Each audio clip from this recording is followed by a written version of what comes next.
You are not bad with money because you lack discipline. You are bad with money because nobody ever told you that your brain was never designed to save it. Not a character flaw, not a willpower problem, not something that will fix itself the moment you make more money.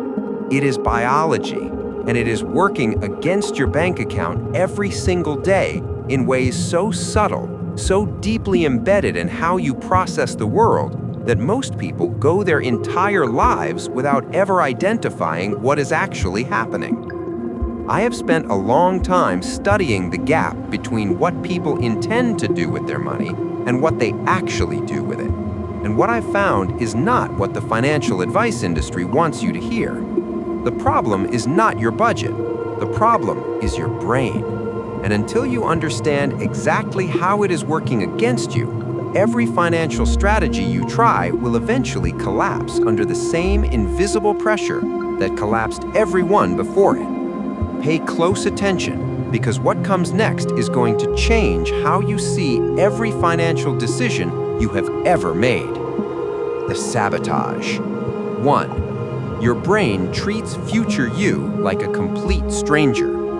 This is the psychological mechanism behind almost every savings failure that has ever existed, and almost no financial channel explains it at this level. Neuroscience has confirmed that when you imagine your future self, the version of you that will be living off whatever you save today, your brain does not process that person as you. It processes them as someone else entirely, a stranger. And human beings do not naturally sacrifice for strangers. This is why telling yourself to save for retirement feels so hollow. You are not actually saving for yourself in any psychological sense. You are handing money to an unfamiliar person you have no emotional connection to, while the present version of you has real, immediate, emotionally charged desires competing for that exact same money. The present always wins that competition. Not because you are weak, because the brain is wired to prioritize the known over the unknown, the immediate over the distant, the real over the imagined. The solution is not more discipline. It is making future you feel real enough that the brain begins treating them as worth protecting. Hold this, because Principle 3 is going to show you how this same mechanism operates inside every impulse purchase you have ever made, and the specific window of time your brain uses to override your own financial intentions. 2. Every price you see is being measured against a number you did not choose. Before you evaluate whether something is worth buying, your brain has already anchored to a reference point, a number, often the first number you encountered in that shopping environment. This is why a product marked down from $300 to $180 feels like a bargain, even when $180 is objectively too much to spend. The $300 was never real. It was placed there specifically to make $180 feel like rescue. You did not choose that $300. It was handed to you, and your brain accepted it as the baseline for every evaluation that followed, without asking your permission. This is called anchoring, and it operates completely below conscious awareness. By the time you are deciding whether to buy something, the decision has already been shaped by a number that was designed by someone else to benefit their outcome, not yours. Every sale, every limited time offer, every crossed out original price is an anchor being set, and most people walk through their entire financial lives being steered by anchors they never once questioned. 3. Your brain opens a 60-second window where your savings do not exist. There is a specific neurological state that occurs during anticipation of a reward. Dopamine surges before the purchase, not after it. The brain generates its strongest pleasure response in the gap between seeing something desirable and acquiring it. This means that by the time you actually buy something, the neurological peak has already passed.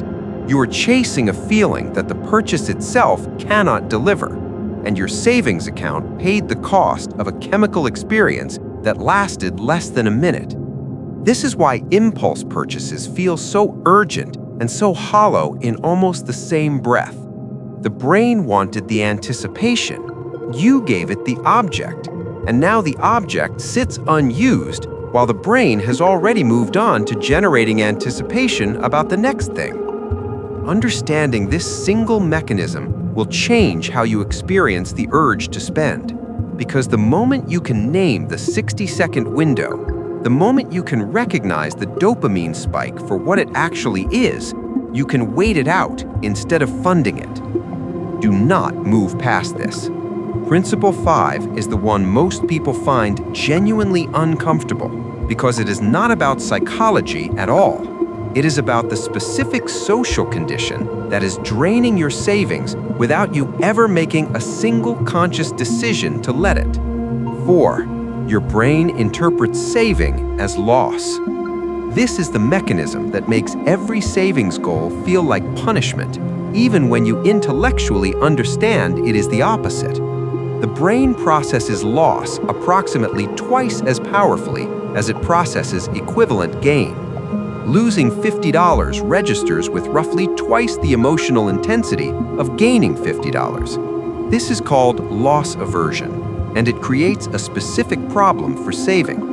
When money leaves your account, even to go into savings, the brain registers that movement as loss, not as investment, not as future gain. Loss, right now, immediate and real. The feeling associated with saving is therefore not the neutral or positive feeling logic says it should be. It is a mild but persistent experience of something being taken, and the brain will generate spending impulses as a way of compensating for that experience, often within the same day that a savings deposit is made. This is why so many people save and spend in the same cycle. The saving triggered a loss response. The spending was the brain's attempt to recover. 5. The people around you are setting your financial ceiling without saying a word. Social comparison is not a personality trait. It is a survival mechanism the brain uses to calibrate whether you are keeping pace with your immediate social group. For most of human history, falling behind the group meant genuine danger. The brain evolved to monitor the gap between your resources and the resources of the people immediately around you, and to generate discomfort when that gap became too visible.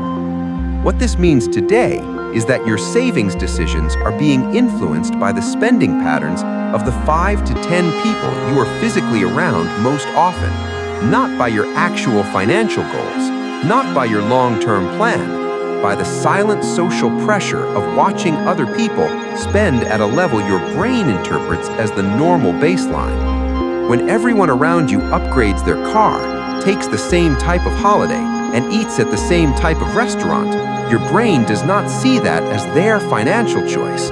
It registers it as the standard. And spending below that standard triggers the same discomfort the brain was designed to feel when social position was at risk. You are not keeping up with anyone consciously. Your brain is doing it automatically, with your savings account as the currency. You just identified 5 ways your brain has been quietly dismantling every financial intention you have ever had. But here's the part nobody says clearly. Knowing this is not enough. The brain does not change its behavior because you understand it intellectually. It changes when the environment around it is redesigned to make the right behavior the path of least resistance. That is what the next video on the rational soul goes directly into.